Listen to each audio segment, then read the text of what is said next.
Section 1. You will hear a woman calling a local museum about children's art and craft workshops.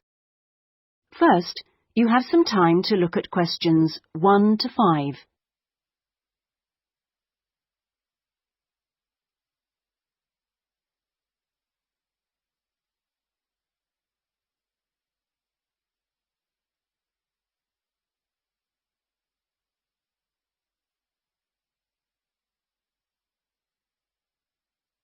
You will see that there is an example that has been done for you.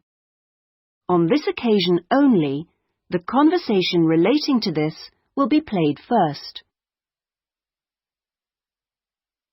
Good morning, Sidmouth Museum. Can I help you? Oh, yes. Good morning. I'm interested in the children's workshops, and I'd like a little more information, please. Do you mean the art and craft workshops?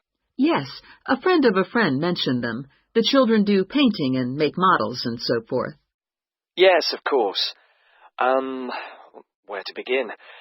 First of all, as you probably know, they run every Saturday.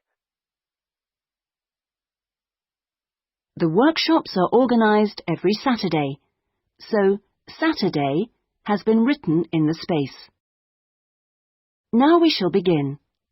You should answer the questions as you listen, because you will not hear the recording a second time. Listen carefully and answer questions 1 to 5. Good morning, Sidmouth Museum. Can I help you? Oh, yes. Good morning. I'm interested in the children's workshops, and I'd like a little more information, please. Do you mean the art and craft workshops? Yes, a friend of a friend mentioned them. The children do painting and make models and so forth. Yes, of course. Where to begin? First of all, as you probably know, they run every Saturday. Fine. And what about ages? Well, all ages from 5 upwards are welcome, though we do ask that children below 8 years of age are accompanied by an adult. Fine. That wouldn't be a problem. What about cost? Well, I think you'll find them very reasonable. It's £2.50 a child, with 80p off for 2 or more children from the same family. Oh, yes. Very reasonable. And are they held in the main museum? Not exactly. They're nearby. Could you give me the full address? I don't know the area very well. Yes. It's Winter House. Right. And that's in Tamer Street. Could you spell that, please? Yes. Tamer Street. Lovely. And I do need to tell you that there's a security entrance, so you need to press the green button for someone to let you in. Don't press the red button, please. But don't worry, it's all clearly labelled. Okay. And one more question. Is parking available nearby? We're driving in from out of town. Your best bet is to leave your car at the back of the library. On a Saturday morning, there are plenty of spaces there. It's right next door to the museum. And can I ask about booking places? Yes, and I must tell you, you really should book by calling the education department here. Oh, I'm sorry. Should I have rung them instead of the main museum number? No, that's fine this time. Please don't worry. But for future reference, I'll give you the direct number. It's 200-765. Great. I've got that. Before you hear the rest of the conversation, you have some time to look at questions 6 to 10.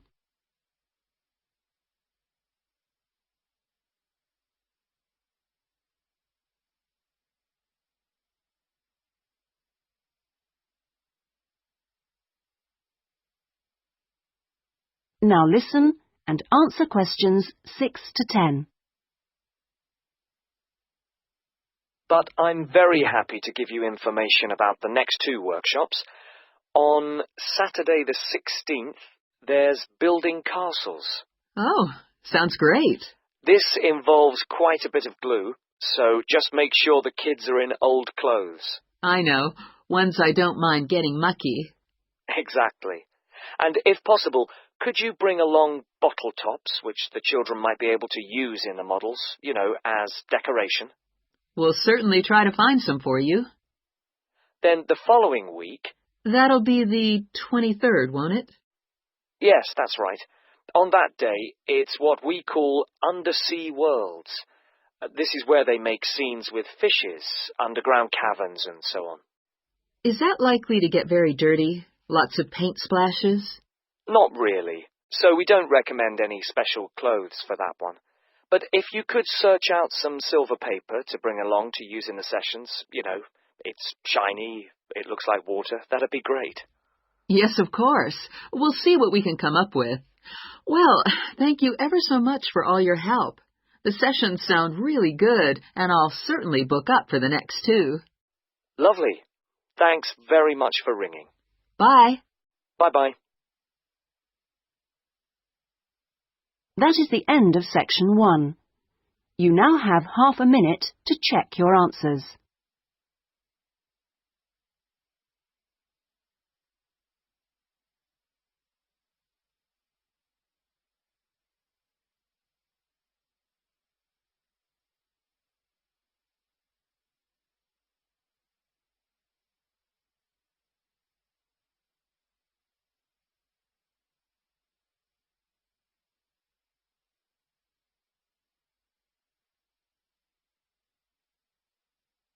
Now turn to section 2.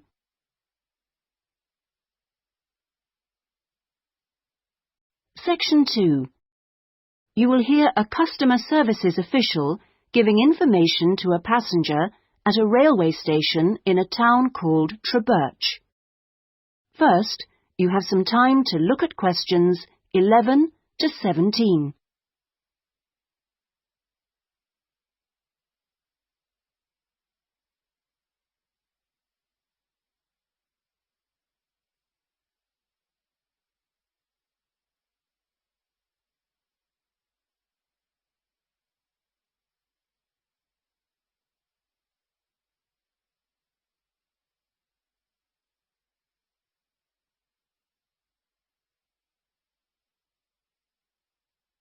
Now listen carefully and answer questions 11 to 17.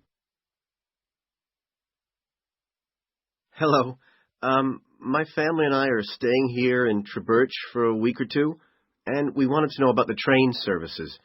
We're hoping to do a few local trips. Okay. Well, I can give you lots of details about all the trains going from Trebirch in the southwest. This leaflet will be very helpful, but I can tell you some of the main things.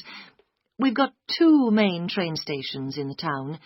King Street is for local commuter lines and regional services. What about trains to London? I'll need to go there on business for one day. Then you need to go to Central Station. That's for all the national services. There are regular trains to London. They leave Trebirch every half hour on weekdays and every hour at weekends. It takes about 2 hours, a bit longer on Sundays. You've got a choice of first and second class, and there's a buffet car, though refreshments are included in the cost of a first-class ticket. Ah, right. And have you got any information on different ticket types? Yes, there's a range of ticket prices depending on when you travel and when you buy your ticket. There's a standard open ticket, which doesn't have any restrictions. This can be bought in advance or on the day. You can also get various discounted tickets. A popular one is called the Super Save, and this is okay for travel after 8:45. Then there is the special ticket, which is valid for travel after 10:15. The special tickets are also valid for travel at weekends. The cheapest tickets are called advance, and you have to buy them at least 6 days ahead. Only a certain number are available, and you have to make seat reservations for these. Before you hear the rest of the conversation, you have some time to look at questions 18 to 20.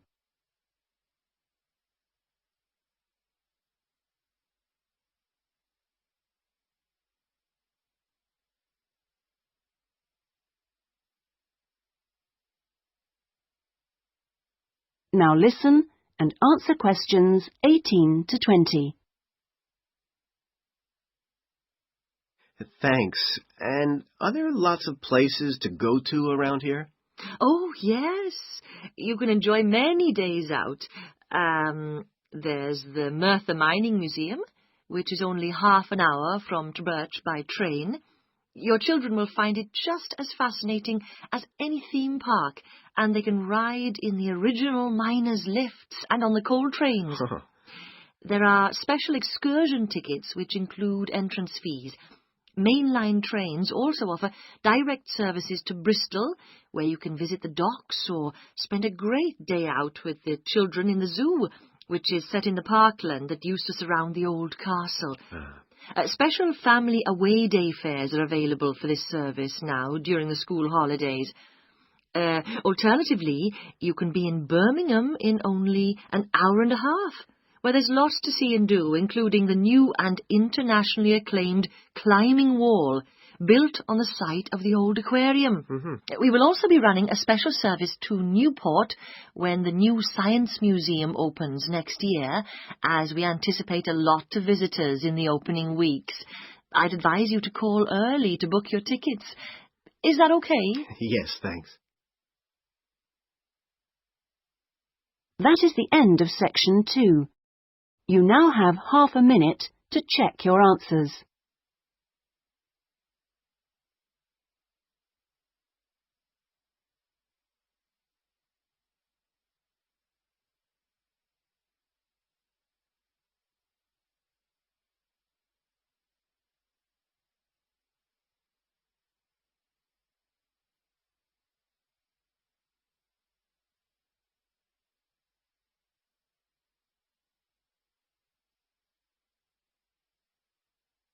Now turn to section 3.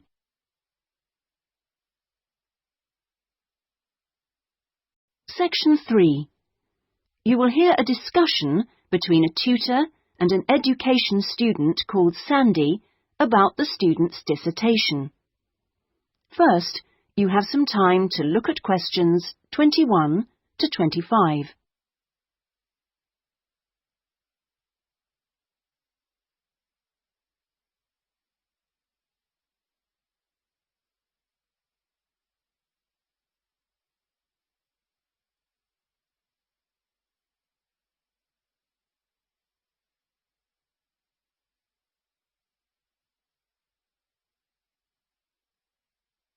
Now listen carefully and answer questions 21 to 25. Hello, Sandy. How have you been getting on with your dissertation? Fine, and I've been working hard on the various action points we agreed on our last tutorial. Do you want to talk me through what you've done? Yeah, sure. Well, we agreed on 3 main targets for me to aim for. The first one was to find out about suitable data analysis software. Yes. And what I decided to do was to look through catalogues specialising in IT. That's a good idea. What did you come up with? I found the names of 2 promising ones. Right. But I also thought it'd be worthwhile talking to a lecturer. Oh, right. Who did you see? Jane Prince. Do you know her? She's in the computer centre? Yes, of course. She's the new head. Yes, well, she was very helpful. Oh, that's good. Did she suggest anything in particular? Yeah, she recommended software called VVAT and said I should book up for a couple of practice sessions using VVAT. Great. I'm sure you'll find them useful. And, of course, the second target was to draw up a survey checklist, which Yes, you emailed me it last week. Have you had a chance to look? Of course. I think it's good. Very much on the right lines. I'd say your first 2 sections are spot on. I wouldn't suggest that you change anything there, but in section 3 you really do need to have questions on teaching experience. Yeah, I was thinking that section looked a bit short. Right. And my third target was do further reading on discipline. Oh, yes. I mentioned a couple of writers, didn't I? Yes, well, I got hold of the Banerjee, and I thought that was excellent, but I'm afraid I didn't manage to get hold of the essays about classroom management. You know, the ones by Simon Erickson. The bookshop said it was out of print, and the library doesn't have a copy. Oh, right. And I'm afraid I've lent my copy to another student. What I suggest you do is try the library again. This time apply for it through the service called Special Loans. Have you done that before? You're entitled to 6 books a year. Yes, no problem. That's what I'll do. So, lots of useful work done. Before you hear the rest of the conversation, you have some time to look at questions 26 to 30.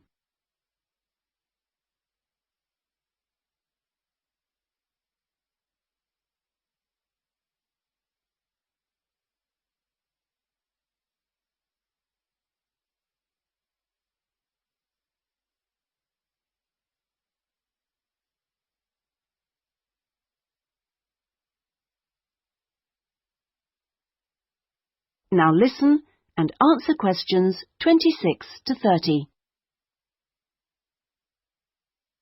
So let's look at some new targets.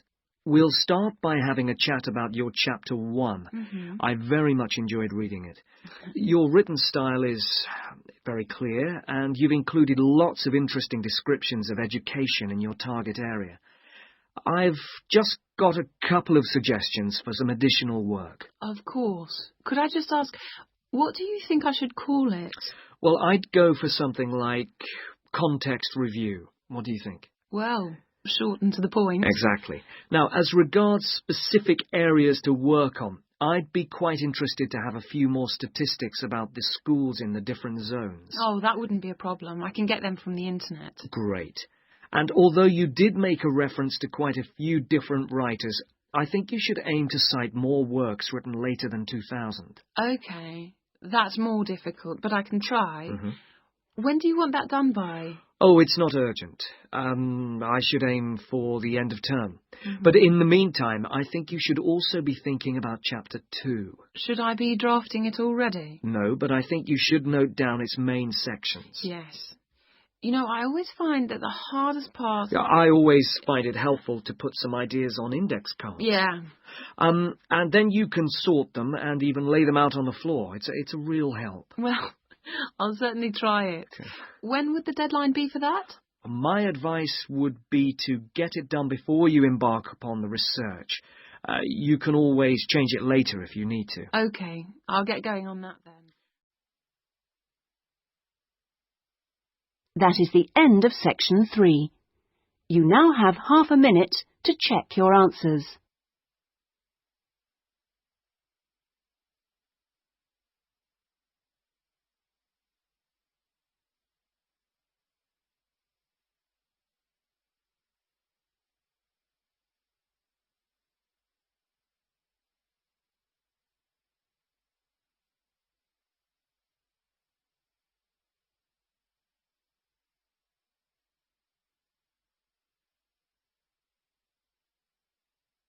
Now turn to section 4.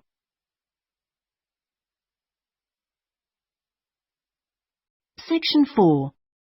You will hear part of a lecture about the history of moving pictures. First, you have some time to look at questions 31 to 40.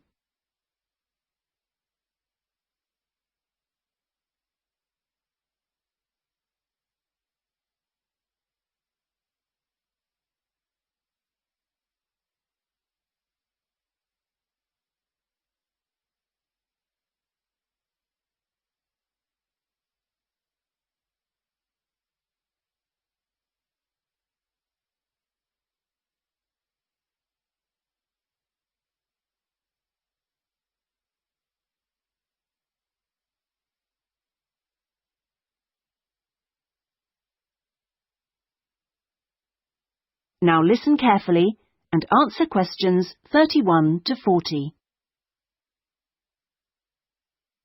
Many believe that the story first began in America in 1877, when 2 friends were arguing over whether a horse ever had all 4 feet, or hooves, off the ground when it galloped. To settle the bet, a photographer was asked to photograph a horse galloping, and the bet was settled because you could see that all the hooves were off the ground in some of the photos. What was even more interesting was that if the photos were shown in quick succession, the horse looked like it was running, In other words, moving pictures. The person who became interested in taking the moving pictures to its next step was the famous American inventor Thomas Edison. Actually, he didn't do the work himself, but rather asked a young Scotsman in his employ to design a system, which he did. Now, this young fellow was clever, because the first thing he did was study other systems, primitive as they were, of moving pictures, and then put all the existing technologies together to make the first entire motion picture system. He designed a camera, a projection device, and the film. The system was first shown in New York in 1894 and was really very popular. Apparently, people lined up around the block to see the wonderful new invention. There were, however, a couple of problems with the system. The camera weighed over 200 kilograms, and only one person at a time could see the film. Well now, news of the new system in America traveled fast, and a number of rival European systems started to appear once people had heard about it. The single problem with all the systems was they couldn't really project the film onto a screen, so more than one person could see it. Then, in 1895, 3 systems were all developed, more or less at the same time and independently of each other. I guess the most famous of these was by the Lumiere brothers from France, and they called their system the cinematograph, which of course is where the word cinema comes from. There were also 2 brothers in Germany who developed a successful system, and they called it a bioscope. Well, now once the problem of projection had been solved, the next challenge for the inventors was to make the films longer and more interesting. A continuing problem at the time was that the films had a tendency to break when they were being played, a problem which was caused by the tension between the 2 wheels, or reels as they are called, which hold the film. Now, this problem was solved by 2 American brothers. They developed the Lantham loop, which was the simple addition of a 3rd reel between the 2 main reels, and this took all the tension away, with the result that the film stopped snapping.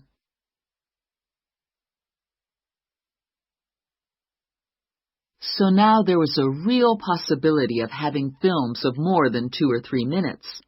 And this led to the making of the Great Train Robbery, the very first movie made. It only lasted 11 minutes, but was an absolute sensation, and there were cases of people watching the movie and actually fainting when the character fired a gun at the camera. Almost overnight, movies became a craze, and by 1905, people in America were lining up to see movies in store theaters, as they were called then. I guess the next big step in terms of development of technology was to have people actually talking on the film. And the first step towards this was in 1926, when sound effects were first used on a film. It wasn't until the following year, however, that the first talkie, as they were called then, was made. This film featured actors speaking only during parts of the film, and was called The Jazz Singer. And it wasn't until 1928 that the first all-talking film was produced, and this was called The Lights of New York. Unfortunately, the sound on this early film was not very good, and I believe they put subtitles on the film. That is, they printed the dialogue along the bottom of the film to compensate for this poor sound quality. Now, with the addition of sound, moving pictures became far more difficult to make. That is the end of section 4. You now have half a minute to check your answers.